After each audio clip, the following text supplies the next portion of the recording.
déjà résumer la vie de l'un et l'autre en quelques pages, en une centaine de pages, c'était un drôle de défi. Vous en parler en moins d'une heure, ça va être encore pire.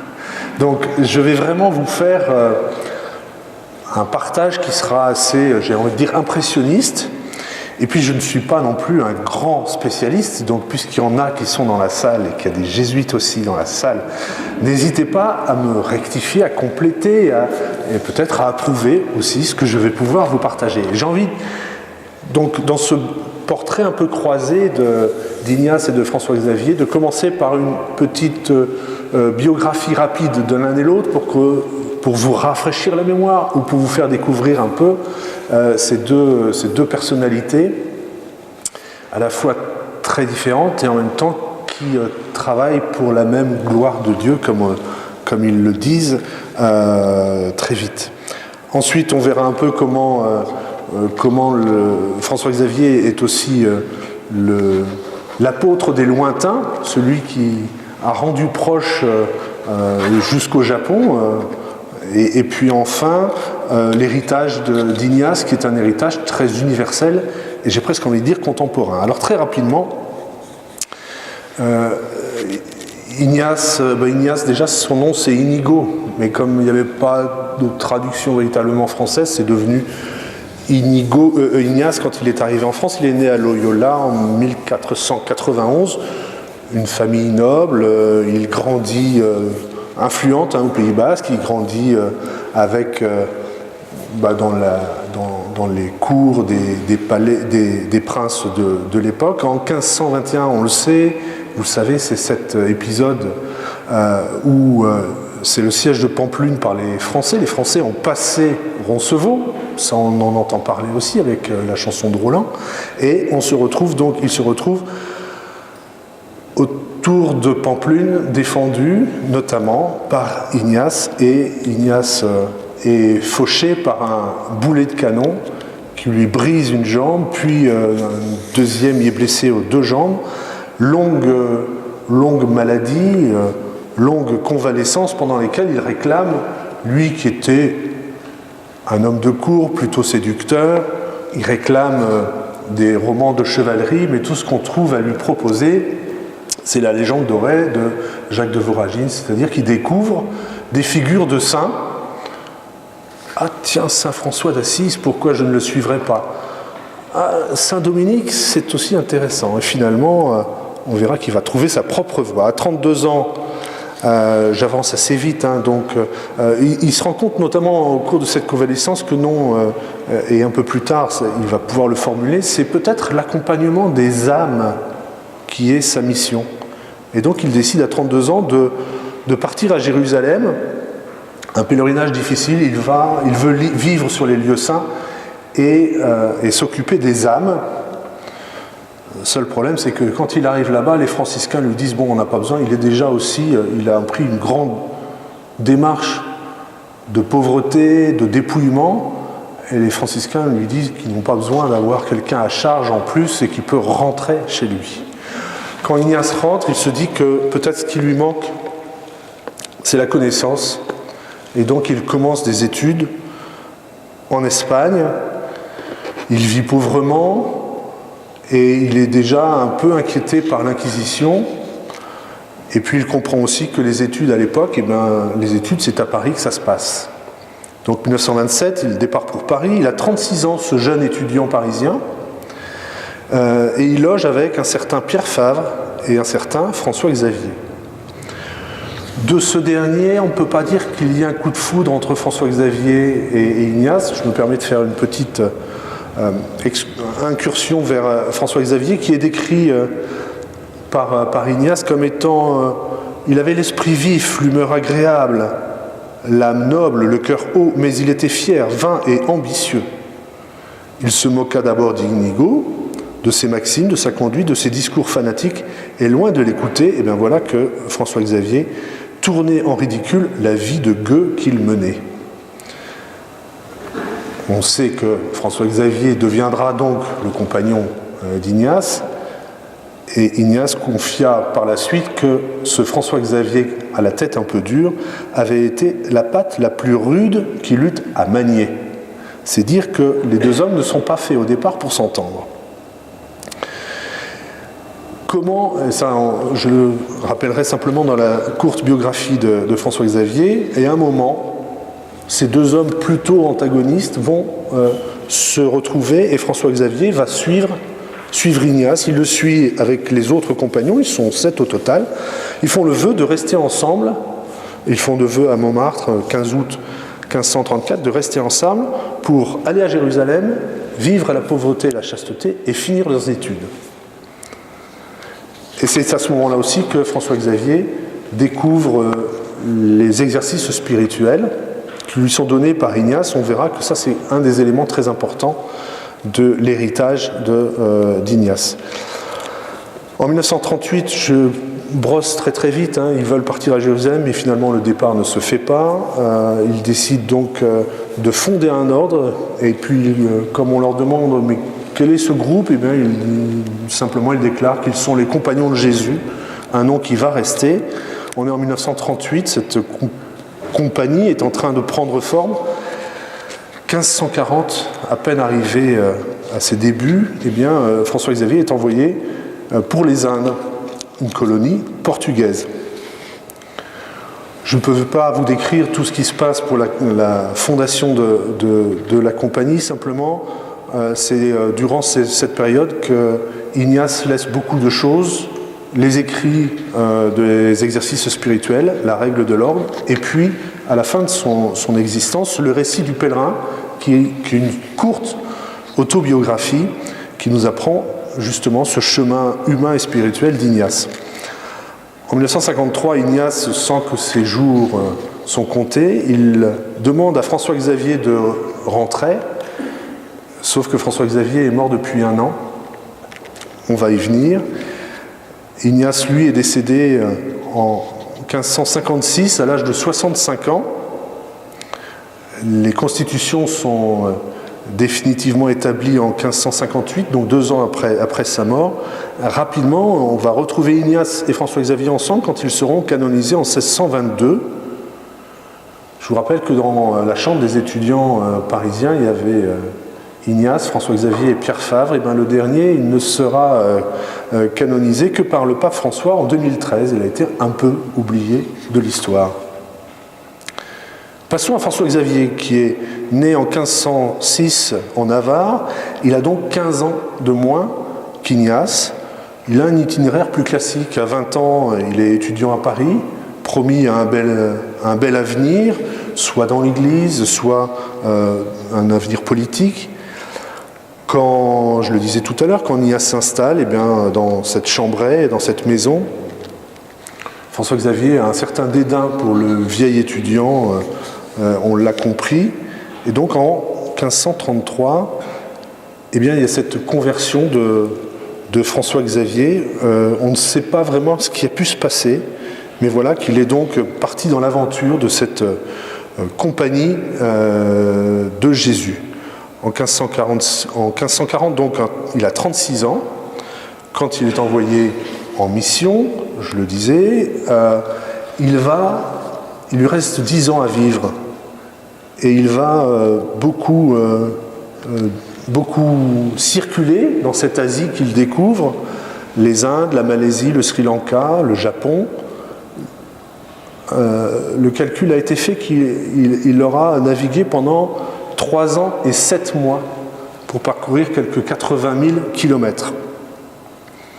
Dans toute cette période, qui est difficile à décrire, puisqu'il va vraiment un peu partout, il est surtout épaté par le Japon, où il sent une culture très profonde et surtout une culture où il n'y a ni colonisateurs, ni juifs, ni mahométans. Et donc il a l'impression que le christianisme va pouvoir s'implanter auprès du Japon et on verra que ce sera plus compliqué que cela. Il est aussi fasciné par la Chine et c'est donc aux portes de la Chine, puisque pour entrer en Chine, il fallait quand même trouver le moyen d'y accéder, ce qui était un peu compliqué. Et c'est dans une petite île de Xianshan, juste en face de la Chine qu'il décède en 1952. Quelques éléments un peu plus précis sur François Xavier, donc ce jésuite des lointains peut-être. Il est tôt parti pour les Indes, il n'est jamais revenu en Europe, il n'a pas revu ses compagnons de la première heure, et finalement, la compagnie de Jésus est loin d'être constituée quand il part, et elle ne sera toujours pas officiellement quand lui, il met cap sur Lisbonne d'abord, et puis après, il est parti donc pour ce grand voyage vers l'Inde. Il a partagé 8 ans de la vie d'Ignace, et il a passé plus de 10 ans en mission. Et pourtant, les 8 ans ont suffi pour faire de François Xavier un vrai jésuite. Alors cela se confirme d'une part parce que le petit groupe qui entourait Ignace dès le début a très vite partagé ses intuitions. On pourrait en parler, mais les exercices spirituels sont donnés par tous. Les exercices spirituels, ce n'est pas quelque chose qui vous permet, vous, de faire votre chemin.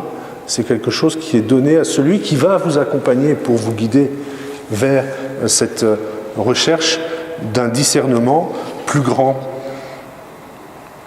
On ne peut pas non plus enlever à François Xavier un discernement propre, et je pense aussi un génie spirituel qu'il a partagé si loin, alors que Ignace était en Europe. Bien sûr, il a été très touché par le courrier qu'il a pu recevoir d'Ignace, mais en 10 ans, il n'a reçu que 5 lettres reçues en Asie. Il n'est pas seulement missionnaire, mais il a su s'appuyer aussi sur ses intuitions de la compagnie pour devenir, je pense, l'accompagnateur privilégié à la fois des frères qu'il rejoignait, mais aussi de ces néophytes nouvellement baptisés, quoique c'est vrai qu'il baptisait, j'ai envie de dire, à tour de bras, à tel point qu'il explique que son bras est fatigué à force de baptiser. Mais il est évident que, notamment lorsqu'il est au tout début en Inde auprès des pêcheurs de perles, c'est que les choses se passent sans que tout soit bien compris forcément dans l'enseignement que peut avoir François Xavier auprès des personnes qu'il peut baptiser. En même temps, sans doute, il a posé, très vite il se rend compte qu'il est important de traduire auprès des populations qu'il rencontre ses propos. Lui-même essaie d'apprendre des textes, d'apprendre des prières en langue vernaculaire. À peu de choses près, c'est un peu un anachronisme, mais il prépare cette inculturation qui sera sans doute plus marquée par Matteo Ricci quand il arrivera, encore un jésuite, quand il arrivera en Chine, un siècle plus tard. Xavier est marqué par les exercices, à tel point qu'il les enseigne, mais il s'en sert aussi pour découvrir lui-même son chemin. Quand il est en Inde, il est aussi auprès des soldats portugais qui se livrent plutôt à la débauche. C'est bien que les conquérants savent bien que d'abord ils sont conquérants et puis ils ont de fortes chances, ou en tout cas il y a de forts risques qu'ils ne rentrent jamais chez eux. Et du coup François ne sait plus trop bien ce qu'il doit faire et il se rend auprès du tombeau de saint Thomas, présumé tombeau de saint Thomas qui est du côté de Madras, et il rappelle: il plut à Dieu dans son habituelle miséricorde de se souvenir de moi. Avec une grande consolation intérieure, j'ai senti et compris qu'il voulait que j'aille dans les régions de Malacca. C'est un peu suivre les émotions du cœur, ces élans qui enracinent un peu cette décision, qu'il reprend encore, une même démarche de discernement plus tard quand il s'agit de partir au Japon. J'éprouve une grande consolation intérieure en entreprenant ce voyage vers le Japon. On n'arrête pas un cœur éclairé. On est vraiment à cette période du XVIe siècle où il y a la naissance de l'imprimerie, la découverte de l'Amérique, la naissance de la Réforme, cette émergence aussi de l'autonomie de la personne, de la dimension personnelle. François Xavier est donc un vrai maître spirituel, il guide les compagnons qui sont avec lui. Certains débarquent avec plein de certitudes, et une bonne part des écrits de François Xavier sont consacrés à instruire les autres missionnaires. Ce n'est pas forcément sa tâche première, puisque c'est un peu plus tard qu'il sera nommé provincial et responsable de l'Inde, mais il explique que ce n'est pas seulement le message qui importe, c'est aussi la manière de l'annoncer. Il explique par exemple, soyez toujours affable et bénin, sachez excuser les faiblesses des gens avec beaucoup de patience, songeant que s'ils ne sont pas bons pour le moment, ils le seront un jour. Et si vous n'arrivez pas à faire avec eux tout ce que vous désirez, contentez-vous de ce que vous pouvez, c'est ainsi que j'agis. Donc vous voyez que le missionnaire se double d'un pédagogue aussi. Tâchez de toutes vos forces à vous faire aimer de ces gens, car étant aimé d'eux, vous ferez beaucoup plus de fruits qu'en étant détesté d'eux. Alors très vite, le Nouvel Ordre a ouvert des collèges. Ce n'était pas du tout prévu ni par Ignace ni par ses compagnons. Et c'est aussi ce qui se passe en Inde, puisqu'il y a le collège de Sainte-Foy à Goa, qui est un élément important du développement du catholicisme en Asie. Pour François, ce qui est important, c'est d'accueillir non seulement les fils des conquistadors et des marchands portugais, mais aussi les enfants indigènes, en vue de les conduire parfois jusqu'à la prêtrise, ce qui ne sera pas toujours suivi par ses successeurs. Former les élites, mais aussi catéchiser les masses, si j'ose dire, avec à la fois une attitude bonne, c'est ce qu'il disait dans ses écrits, et puis une théologie accessible, que par une conversation soutenue mais facile, adaptée aux capacités des ignorants, le catéchiste explique ce qu'il enseigne et ce qu'il a enseigné, qu'il le confirme par la narration d'un exemple accordé au sujet traité. Vous voyez, cette préoccupation des compagnons venus le rejoindre en Asie, elle est constante chez Xavier. Il a pour ses pairs une réelle tendresse et aussi une vraie exigence, allant jusqu'à renvoyer ceux qui ne jugent pas dignes de leur ministère. Il leur dit même, souvenez-vous que vous avez plus besoin de la compagnie que la compagnie a besoin de vous. Alors, ces difficultés, il ne les cache pas, et comme dans le livre, on a la chance d'avoir des CD avec les textes, quelques extraits de textes d'Ignace qui ont été lus par Michael Lonsdal. Je vous propose d'écouter juste un passage justement sur cet aspect du rapport que François-Xavier peut avoir avec les compagnons qui doivent arriver et le suivre sur les chemins des missions en Asie.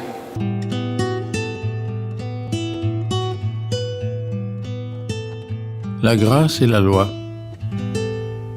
Quand vous confesserez, et surtout en ces contrées, avant de commencer la confession, incitez le pénitent à penser à sa vie passée pendant quelques 2 ou 3 jours, pour se remémorer ses péchés, les écrire afin d'y penser, et ensuite vous l'écouterez en confession.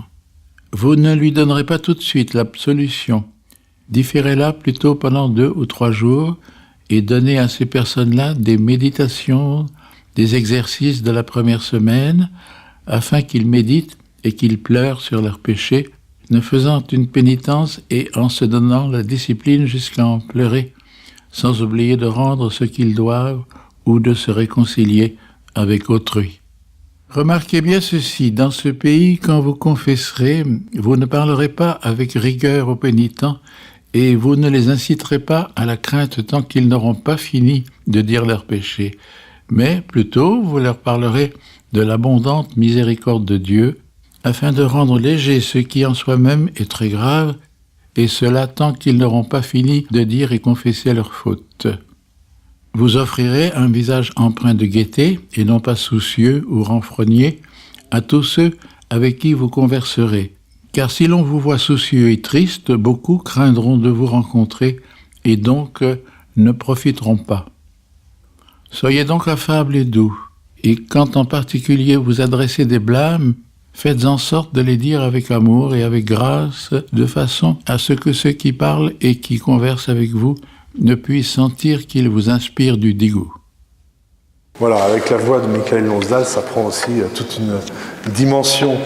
Alors, juste pour finir quand même sur François-Xavier, dont on pourrait beaucoup dire, parce qu'il y a vraiment une vie presque épique aussi, cette manière de voyager. La vie sur les bateaux n'était pas de tout repos, loin de là. Et puis c'est aussi cette dimension un peu politique, malgré tout, qu'il pouvait avoir en Asie. On ne pouvait pas trouver un plus distant entre Rome et l'Inde ou le Japon, mais en même temps, l'expérience était quand même assez proche entre les compagnons partis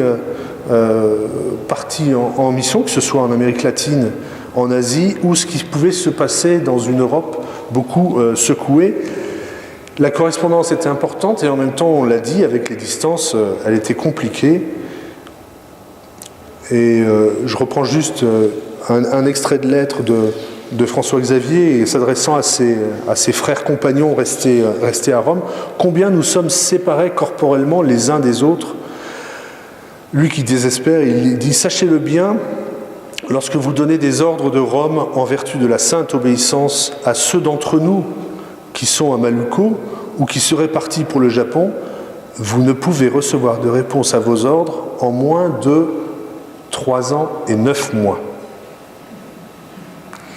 Pas très pratique. Il y avait pour François Xavier une dimension supplémentaire, une amitié forte qui le liait à ses compagnons, à tel point qu'il pensait presque comme ses compagnons qui étaient restés en Italie. N'oublions pas qu'il est parti sur les mers avant même que les constitutions aient été écrites, que les rares lettres d'Ignace mettaient 2 années à lui parvenir. Ce n'est pas seulement un souvenir fort d'amitié, mais bien plus une communion d'esprit qui les liait.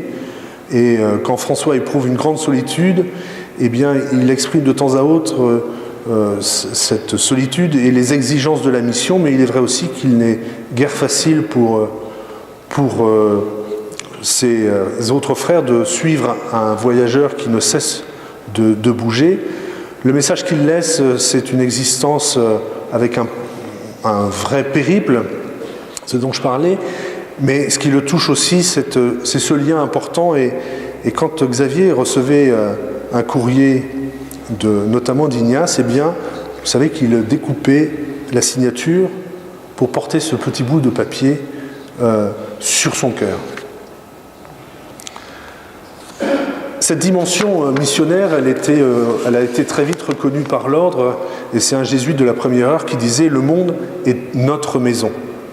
Alors c'est vrai que François Xavier lui a porté ses intuitions dans l'espace. Peut-être qu'Ignace a posé les bases d'une présence dans le temps et de façon à ce que le message des jésuites soit aussi le plus universel possible. Alors c'est vrai qu'il est arrivé, donc je le disais, à un tournant de l'histoire où beaucoup de choses bougent.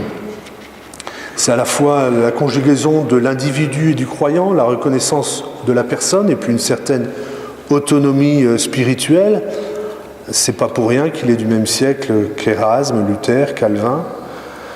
À 32 ans, donc, on le disait en rappelant sa biographie, il rencontre le Christ qui lui inspire un mouvement du cœur. C'est le fruit qu'il concrétisera avec les exercices spirituels. Dans ce dépouillement personnel d'Ignace, eh bien, face aussi à l'arrogance de l'Église catholique de l'époque, il invente cette rencontre avec Dieu presque sans intermédiaire, en tout cas fondée sur le discernement de l'âme. L'examen de la conscience eh bien, est rude, mais sans doute que cette œuvre mystique, eh bien, elle demeure une des plus sollicitées dans le monde aujourd'hui, pas seulement par les chrétiens. On parle maintenant des exercices spirituels de temps à autre dans le management, dans l'économie, dans le développement personnel. Alors c'est là encore un petit extrait qu'on va écouter de Michael Lonsdal.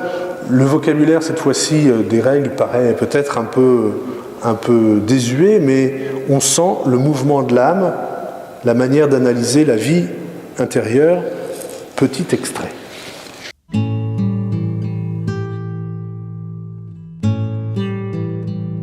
La 5e règle. Nous devons être très attentifs au déroulement de nos pensées. Si le commencement, le milieu et la fin sont entièrement bons et entièrement orientés vers le bien, c'est le signe du bon ange. Mais si le déroulement des pensées qui nous est présenté a quelque chose de mauvais, ou qui détourne du bien, qui est moins bon que ce que l'âme s'était auparavant proposé de faire, ou encore qui affaiblit, inquiète ou trouble l'âme en lui enlevant la paix, la tranquillité et la quiétude qu'elle avait auparavant. C'est un signe clair que cela vient du mauvais esprit, ennemi de notre progrès et de notre salut éternel. Voilà, on sent cette dimension très personnelle de l'examen de conscience.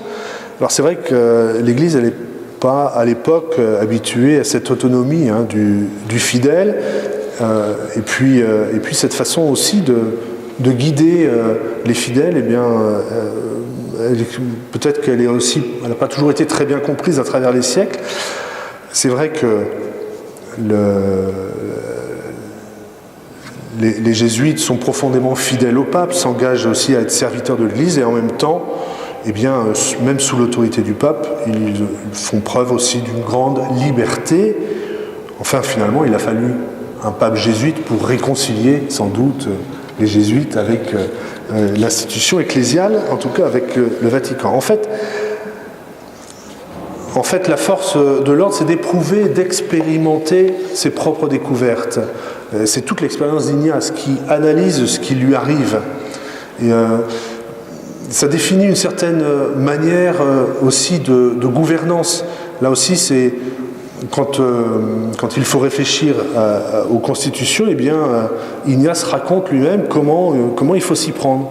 Nous avons donc commencé à déployer tous nos efforts humains, à proposer entre nous certaines questions qui demandaient examen et prudence de façon attentive et mûrie. Notre manière habituelle de réfléchir et de méditer, eh bien, c'était que pendant la journée, nous approfondissions aussi dans nos prières. Le soir, chacun mettait en commun ce qu'il avait jugé être plus juste et plus adapté pour que nous embrassions tous ensemble un avis plus solide qui avait été examiné et approuvé par le suffrage du plus grand nombre. Alors, comment on peut qualifier cette spiritualité ignatienne qui s'exprime souvent par un vocabulaire un peu spécifique? Il s'agit d'abord, pour le dire autrement peut-être, de sentir et de goûter les choses intérieurement, des expressions aussi caractéristiques qui sont employées, savoir être contemplatif dans l'action, et puis être centré sur le Christ, mais en même temps pleinement inscrit dans le monde. Je pense que la spiritualité jésuite, elle englobe à la fois toute la personne humaine, corps et âme, et puis c'est important aussi de se mettre à l'écoute de ses propres réactions en prenant soin de son corps pour qu'il puisse servir. Et ça, Ignace, qui à un moment s'était astreint à des privations, à un traitement rude, découvre que oui, prendre soin de son corps peut ouvrir de nouvelles perspectives. Alors au fil des siècles, eh bien, le discernement est devenu une spécialité jésuite, notamment par l'observation de ce qui est décrit comme les mouvements intérieurs. Et pour cela, Ignace prône une indifférence. Alors attention, il ne faut pas confondre avec un désintérêt ou un comportement complètement blasé, mais c'est au contraire un exercice de disponibilité intérieure. On sent bien que toutes ces pistes, c'est des choses qu'on peut s'approprier, qu'on peut utiliser. Oui, par exemple, cette indifférence, elle devient une disposition à accueillir ce qui n'est pas forcément perceptible directement, ce qui relève en quelque sorte d'une vraie disponibilité pour que Dieu puisse se faire sentir dans le cœur de l'homme. Alors c'est ce que précise encore Ignace au début des exercices. Il est nécessaire de nous rendre indifférents à toutes les choses créées, de telle manière que nous ne voulions pas, pour notre part, davantage la santé que la maladie, la richesse que la pauvreté, l'honneur que le déshonneur, une vie longue qu'une vie courte, et ainsi de suite pour tout le reste, mais que nous désirions et choisissions uniquement ce qui nous conduit davantage à la fin pour laquelle nous sommes créés. En fait, le message d'Ignace, c'est sans doute une méthode qui permet d'être plus libre, plus présent à soi-même, plus attentif à Dieu. La spiritualité ignatienne, elle prête particulièrement attention à ce qui conduit à plus de vie, à plus de présence au monde. Ce qu'Ignace exprimait encore dans ses écrits, quand il invite à davantage. Pour trouver Dieu en toute chose, il faut choisir uniquement ce qui conduit davantage à la fin pour laquelle nous sommes créés. Cette formulation, davantage, elle a parfois été prise comme une ambition démesurée, une aspiration au pouvoir, d'autant plus que les jésuites, ils conseillaient les rois, les puissants. Il faut évidemment rappeler que la devise ignatienne qui gouverne toute démarche spirituelle, c'est pour une plus grande gloire de Dieu. Un Dieu qui est présent en toutes choses, et ça renvoie donc à la vie dans la société. Alors je ne voudrais pas être trop long pour qu'on puisse discuter, si vous avez aussi des questions et des remarques. Je pense qu'on peut clairement dire que l'âme humaine est habitée de ces deux mouvements, qui sont décrits par Ignace comme l'alternance entre la consolation et la désolation. C'est savoir repérer aussi ce qui peut aider à mener son existence en évitant de s'empêtrer, de s'enliser dans la désolation qui passera, et en s'appuyant sur les temps de consolation. Là, il faudrait plusieurs heures pour expliquer un peu tout ça, mais ce sont véritablement des pistes qui permettent de décider un peu plus sereinement comment on peut mener sa vie. Alors, 5 siècles plus tard, là encore, on pourrait parler du pape François et d'autres choses, simplement souligner que des jésuites, il y en a qui sont éducateurs, théologiens, missionnaires, économistes, scientifiques, aumôniers, parfois hommes de contradiction dans le monde. Ils sont un peu partout et certains leur reprochent parce qu'en fait, rien ne leur est indifférent. Ça n'enlève rien à d'autres congrégations, à d'autres investissements, mais c'est certainement cet héritage qui ne cesse de rebondir et suscite un intérêt, notamment par la création des congrégations féminines qui s'enracinent dans la spiritualité ignatienne, alors que ce n'était pas prévu au départ. Et puis il y a une vie foisonnante. En France, en 2006, il y a eu la célébration à Lourdes du 450e anniversaire de la mort du fondateur, et qui a réuni la famille ignatienne, mais j'ai cru comprendre que la famille ignatienne en Suisse se réunissait aussi et pouvait travailler ensemble. Je reprends simplement les mots du provincial de jésuite en France, le père François-Xavier Dumortier, qui disait, lors de ce rassemblement à Lourdes, « Quelque chose nous unit par les racines, une manière de chercher Dieu, le désir de le suivre, de le servir et de l'aimer à la manière d'Ignace. » En fait, c'est quand même ça qui est frappant, c'est cet attachement à Ignace. En Asie, on parlera davantage de François-Xavier, qui est plus connu d'Ignace. L'attachement d'Ignace au fondateur, et en même temps une grande liberté. C'est ce dont témoignait donc ce rassemblement avec 10 000 personnes de la grande famille ignatienne, dont je n'ai fait que brosser que quelques éléments à grands traits. Je vous remercie.